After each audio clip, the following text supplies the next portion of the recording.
اگلا جزیہ یہ ہے کہ جو چیز بغیر چبائے نگل کر کھائی جاتی ہو اس کو باہر سے منہ میں داخل کر کے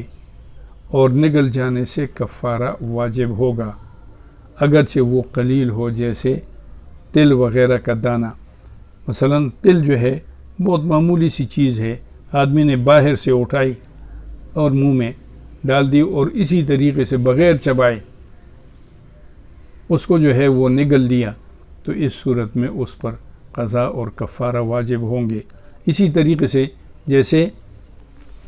تازہ بادام سالم، سیب جو چھوٹے چھوٹے سالم ہوتے ہیں، اور اسی طریقے سے شفتالو اور ہریڑ وغیرہ، یہ اس نے اسی طریقے سے ثابت نگل لیے، تو اس سے قضا اور کفارہ دونوں واجب ہوں گے۔ اگلا جزیہ یہ ہے کہ اگر گیہوں یعنی گندم، جو یا مکئی یا چاول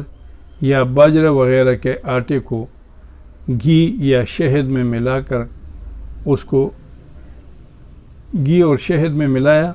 اس میں پانی جو ہے وہ ملا کر اس کو تر کیا، اس میں شکر ملائی، تو روزے کی حالت میں اس کے کھانے سے کفارہ واجب ہوگا، کیونکہ یہ آٹا جو ہے یہ ویسے نہیں کھایا جاتا۔ کچا آٹا کسی بھی یہ جنس کا ہو تو وہ کچا نہیں کھایا جاتا، لیکن جب اس میں اس طریقے سے یعنی شکر وغیرہ ملا لی جائے، کچھ جو ہے وہ اس میں اس کو تر کیا جائے اور پھر یہ شکر ملا لی جائے، تو اس سے ایک مالیدہ سا بن جاتا ہے، اور پھر لوگ رغبت سے اس چوری اس کو کہتے ہیں، مالیدہ کہتے ہیں، تو وہ چوری جو ہے وہ آدمی لوگ رغبت سے کھاتے ہیں، بنائی بھی جاتی ہے، لہٰذا اس صورت میں اس کے کھانے سے قضا اور کفارہ دونوں واجب ہوں گے۔ اگلا مسئلہ یہ ہے کہ اگر روزے دار نے اپنے کسی محبوب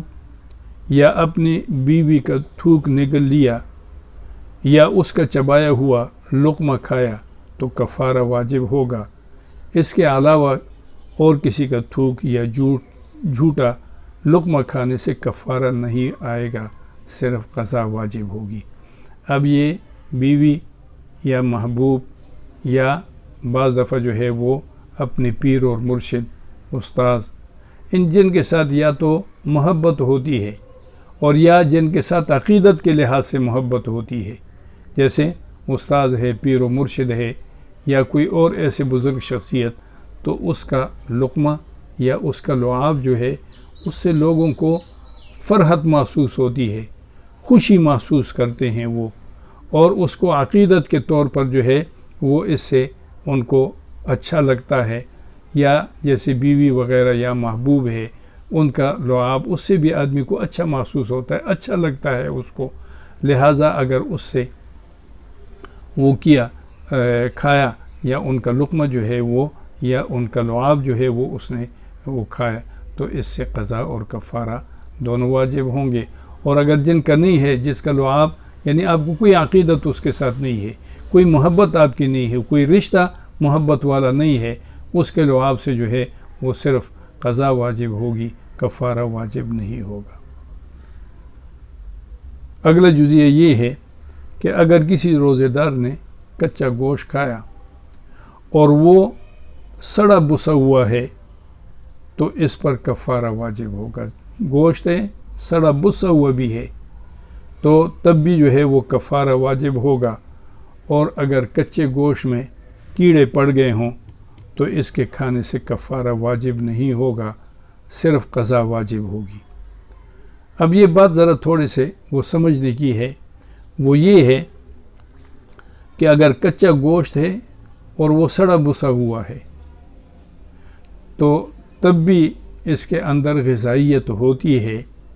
اور یہ جزو بدن بن سکتا ہے، اور بدن کو اس سے نفع ہوتا ہے، اس میں کھانے کی صلاحیت موجود ہے اور یہ کھانا ہے،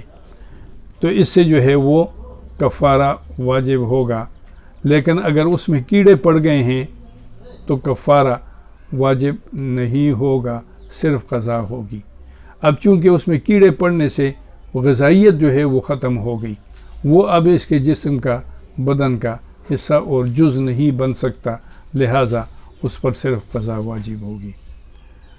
اور آخری جزیہ اس کا یہ ہے کہ کچی چربی کھانے سے کفارہ واجب ہوگا، یعنی چربی جو ہے یہ سالن وغیرہ میں یا پکانے کے لیے استعمال بھی کیا جاتا ہے، پگھلا کر اس کو استعمال کیا جاتا ہے، اور چربی یہ کچی بھی کھائی جاتی ہے، اور کچی جو ہے وہ بھی لذیذ ہوتی ہے، لہٰذا کچی چربی جو ہے وہ کھانے سے کفارہ واجب ہوگا۔ یہی اس مسئلے میں صحیح بات ہے۔ اب یہ پہلی صورت تھی کہ قضا اور کفارہ واجب ہونے کے لیے کھانا پینا صورتاً اور مانن پایا جاتا ہو۔ صورتاً اور مانن کا مطلب یہ ہے کہ منہ کے ذریعے سے کوئی چیز معدے تک پہنچائی، اور تفصیل یہ جو آپ نے ملاحظہ فرما لی، یہ چیزیں ہیں کہ یہ اگر کھائی تو یہ منہ کے ذریعے سے کھانا صورتاً ہے، اور مانن یہ ہے جیسے وہ چیز جو ہے وہ بدن کی ضرورت ہو، عادتاً وہ چیز کھائی جاتی ہو یا عقیدتاً وہ چیز کھائی جاتی ہو اور اس سے انسان کو نفع ہو، تو قضا اور کفارہ واجب ہونے کے لیے یہ پہلی شرط تھی کہ کھانا پینا صورتاً اور مانن پائے جائے۔ دوسری شرط اس کے لیے یہ ہے کہ جماع حقیقتاً صورتاً اور مانن ایک ساتھ پایا جائے۔ اس کا مختصر سے بات یہ ہے کہ اگر جماع جو ہے وہ حقیقتاً ہو، صورتاً اور مانن ایک ساتھ پائے جائے۔ صورتاً اور مانن جو ہے کہ زندہ عورت کے یہ جو قبل اور یا مرد یا عورت کے دبر میں وہ جماع یعنی دخول کرے، اور محل جماع وہ عادتاً شہوت کے قابل ہو، اب چاہے انزال ہو یا نہ ہو، تو فاعل اور مفعول دونوں پر قضا اور کفارہ واجب ہوں گے۔ اور فتویٰ اس پر ہے کہ 9 سال کی لڑکی جو ہے وہ محل شہوت ہے، خواہ وہ دبلی ہو یا موٹی، اور اس سے کم عمر کی نہیں۔ اب حقیقتاً سے کفارہ واجب ہونے کے مسائل یہ ہیں کہ اگر کسی شخص نے جان بوجھ کر کسی زندہ انسان کے یہ قبل اور دبر میں مجامعات کی، اور حشفہ یعنی سر ذکر پوری طرح داخل ہو گیا، تو خواہ انزال ہو یا انزال نہ ہو، اس پر کفارہ واجب ہوگا۔ اور جس سے جماع کیا اگر اس کی رضامندی سے ہو تو اس پر بھی کفارہ واجب ہوگا، اور اگر اس پر زبردستی کی گئی ہو تو اس مفعول پر قضا تو واجب ہوگی، کیونکہ روزے کا منافی عمل پایا گیا ہے، تو قضا واجب ہوگی اور کفارہ واجب نہیں ہوگا۔ اور اگر دوران جماع اس کی رضامندی حاصل ہو گئی تو تب بھی اس پر یہ کفارہ واجب ہوگا۔ دوسرا جزیہ اس کا یہ ہے کہ اگر کسی نابالغ لڑکے نے اپنے بیوی سے جماع کیا اور اس کا حشفہ یعنی سر ذکر عورت کے فرج میں پورا داخل ہو گیا، تو اس عورت پر کفارہ واجب ہوگا اور اس نابالغ پر نہیں ہوگا۔ تیسرا جزیہ یہ ہے کہ اگر کسی شخص نے اپنے نفس پر کپڑا لپیٹ کر عورت سے جماع کیا، تو اگر کپڑے کی حرارت شہوت کے معنی نہیں ہوگی تو قضا اور کفارہ دونوں واجب ہوں گے، اور اگر کپڑا جو ہے وہ حرارت پہنچنے کا معنی ہے تو کفارہ واجب نہیں ہوگا، یعنی صرف قضا واجب ہوگی۔ لیکن مجموعہ جو ہے وہ یہ کتاب ہے مجموعہ خانی، اس میں فتاوی جو ہے وہ حجت سے نقل کیا کہ اس صورت میں بھی قضا واجب نہیں ہوگی، واللہ عالم۔ قضا اور کفارہ واجب ہونے کے لیے تیسری شرط جو ہے وہ عمدن افطار کرنا ہے، یعنی اگر کسی شخص نے اپنے قصد سے روزہ توڑ دیا تو اس پر کفارہ واجب ہوگا، اور خطاً روزہ توڑنے پر صرف قضا واجب ہوگی۔ تفصیل اس کی جو ہے وہ صرف قضا لازم ہونے کی ہے، لیکن اتنے بات جو ہے وہ ذہن میں رکھیں کہ قصد اس کو کہتے ہیں کہ آپ نے ارادتاً قصداً کوئی چیز لی اور اس کو آپ نے روزہ توڑ دیا اس سے، چاہے وہ کھانے پینے کی چیز ہو یا جو ہے خواہشات نفسانی ہوں، جو بھی صورت ہو اس سے، اس کو کہتے ہیں کہ عمدن افطار کرنا۔ خطاً اس کو کہتے ہیں کہ مثلاً ایک آدمی نے پانی لیا، روزہ اس کو یاد ہے اور سب بالکل جو ہے وہ ہوش و حواس میں ہے، کوئی اس کو پریشانی دقت نہیں ہے، اس نے پانی لیا اور اس کا ارادہ یہ تھا کہ میں اس پانی سے جو ہے وہ کلی کر کے منہ ٹھنڈا کر کے کلی کر کے باہر پھینکتا ہوں، اس نے ایسے کیا، منہ میں ڈالا، اس کا ارادہ ہے کہ میں باہر پھینکتا ہوں، لیکن غلطی سے جو ہے وہ اس کا منہ کے اندر چلا گیا، اس کا قصد نہیں تھا، ارادہ نہیں تھا روزے توڑنے کا، تو اس صورت میں بھی اس کا روزہ جو ہے وہ ٹوٹ جاتا ہے، لیکن اس پر کفارہ واجب نہیں ہوتا۔ لہٰذا اس کے لیے شرط جو ہے وہ عمدن افطار کرنا ہے کہ قصد اور ارادے سے۔ اور اس کے لیے چوتھی جو ہے وہ شرط یہ ہے کہ رضامندی سے افطار کرنا، یعنی کفارہ واجب ہونے کی ایک شرط جو ہے وہ رضامندی ہے۔ اگر کسی روزہ دار نے اپنی مرضی سے عمدن کھایا پیا تو اس پر قضا اور کفارہ دونوں واجب ہوں گے، لیکن اگر کسی روزہ دار نے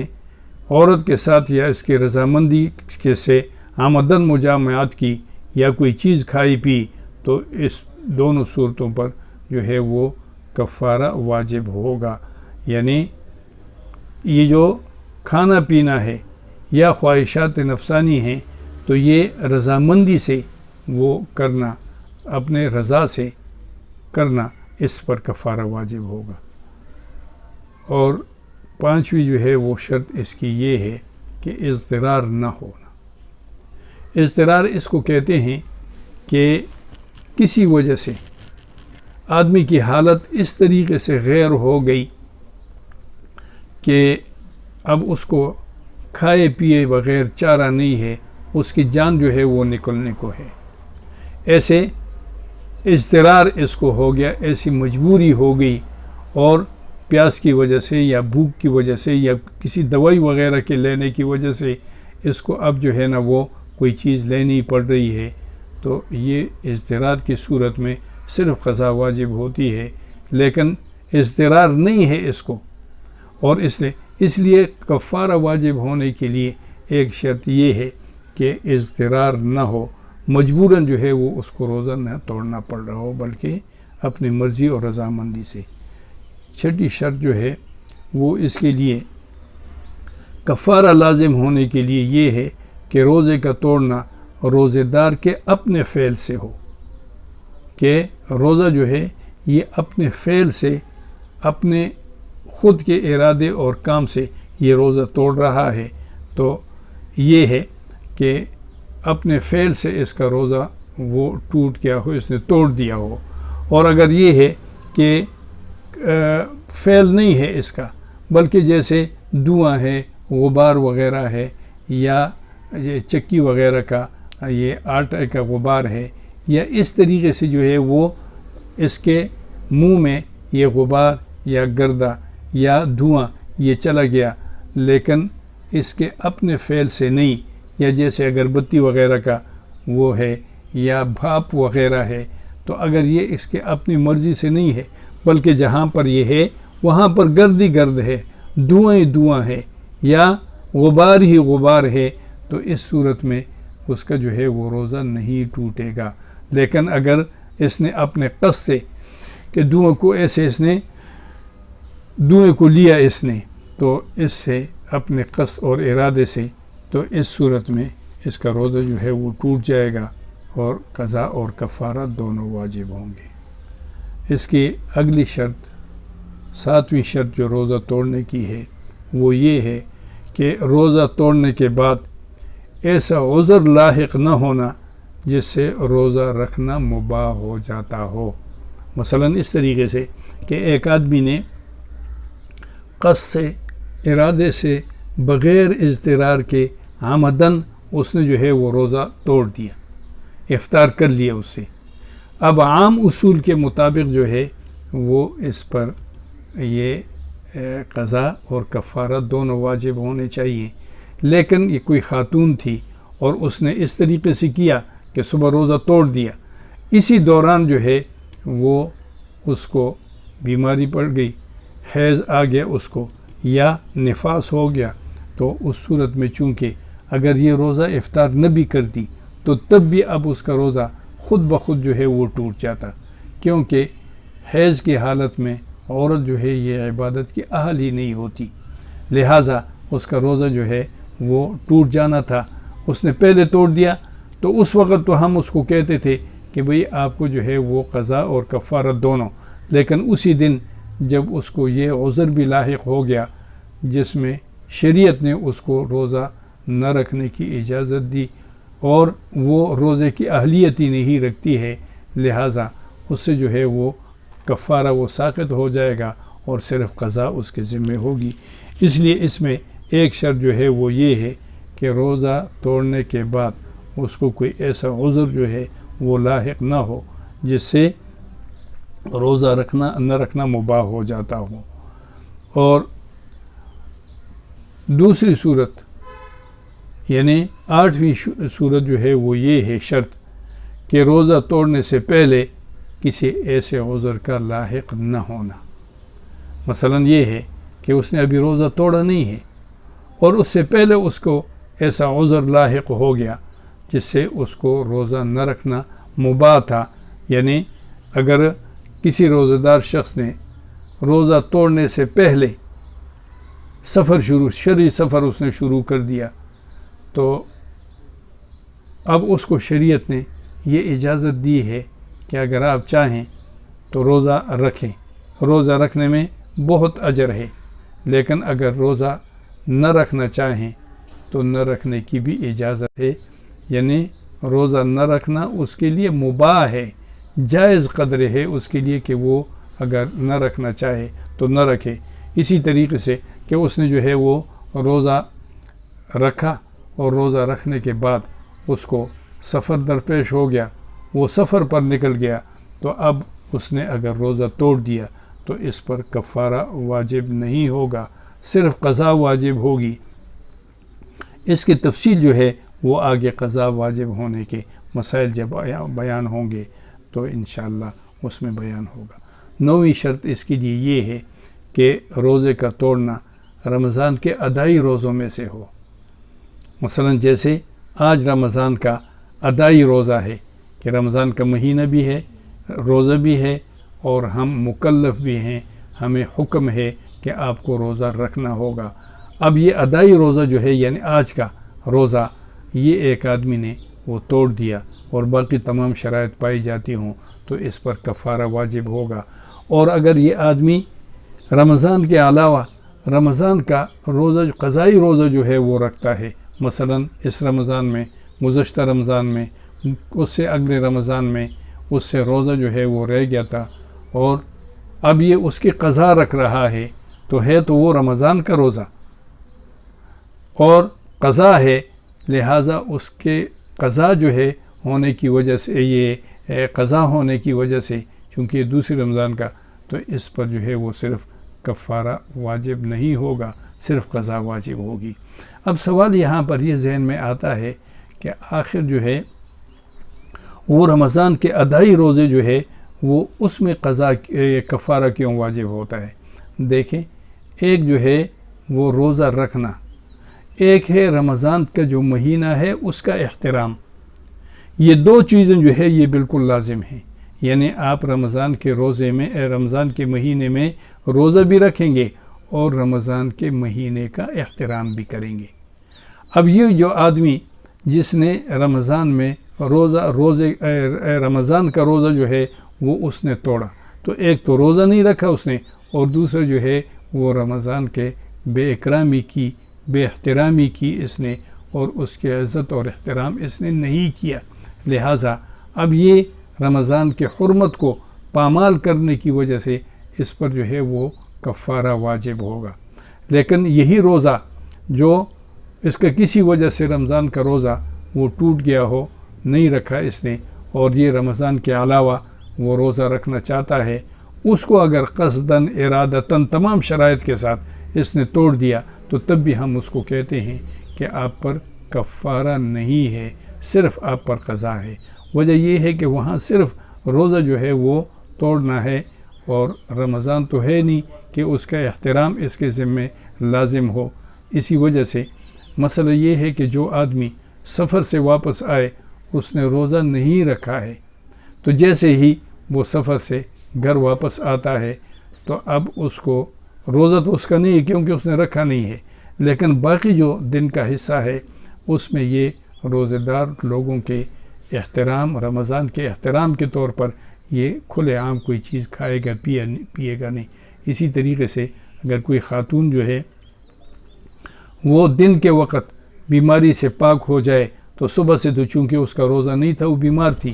لیکن اب وہ پاک ہو گئی تو اب کھلے عام اس کو شام تک جو ہے وہ کھانے پینے کی اجازت نہیں ہے۔ تو یہ تمام صورتیں جو ہے یہ رمضان کے یہ احترام کے طور پر ہے، لہٰذا یہ بھی چونکہ اس نے رمضان کے احترام کا نہیں کیا اور رمضان کے اس نے بے اکرامی کی اور روزہ توڑ دیا تو اس پر کفارہ واجب۔ تو یہ جو ہم شرط لگاتے ہیں کہ روزے کا توڑنا یہ رمضان کے ادائی روزوں میں سے ہے، ہو قضائی روزے جو ہے وہ اگر کسی نے توڑ دیا تو اس پر کفارہ نہیں ہوگا۔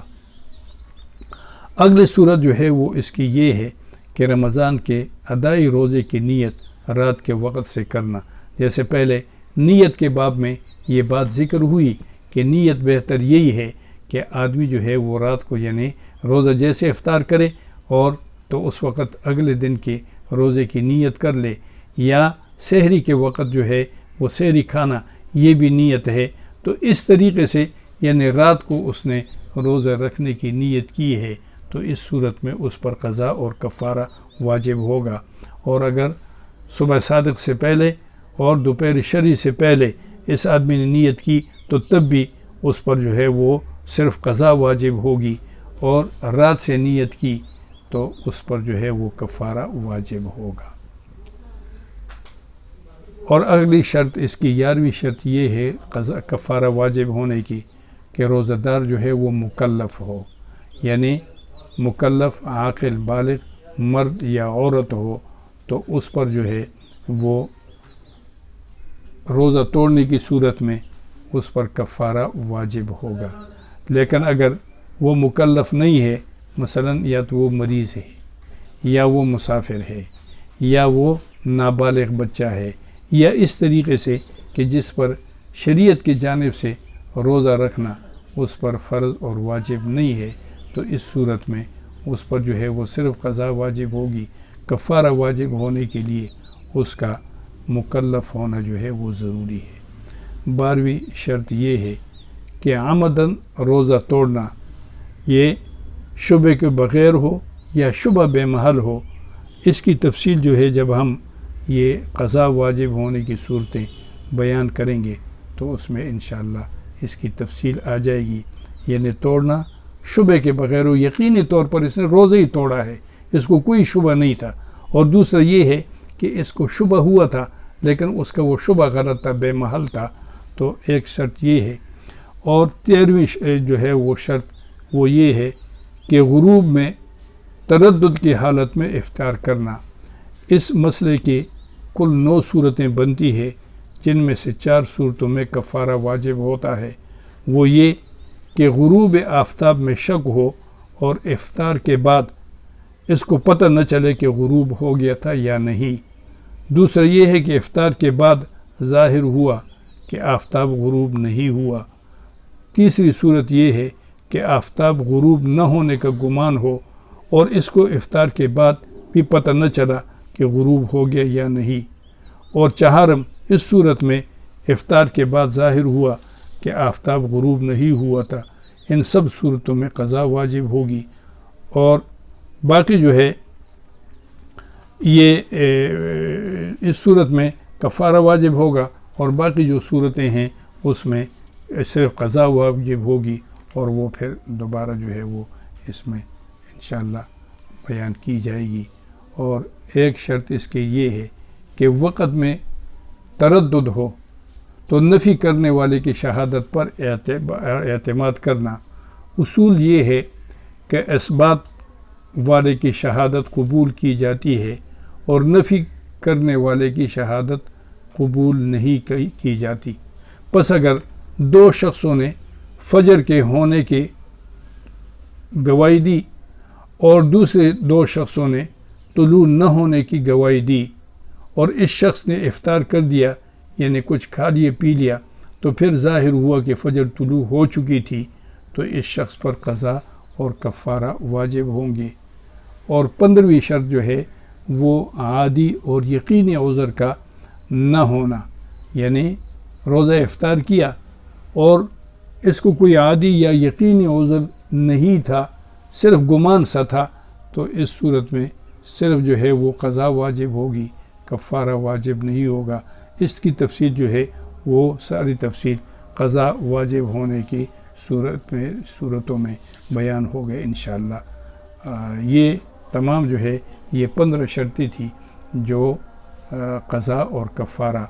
دونوں واجب ہونے کے لیے یہ شرائط تھے۔ ان میں سے اگر کوئی شرط نہ پائی گئی تو صرف قضا واجب ہوگی، کفارہ واجب نہیں ہوگا، اور اگر یہ تمام شرطیں پائی گئی تو قضا اور کفارہ دونوں واجب ہوگا۔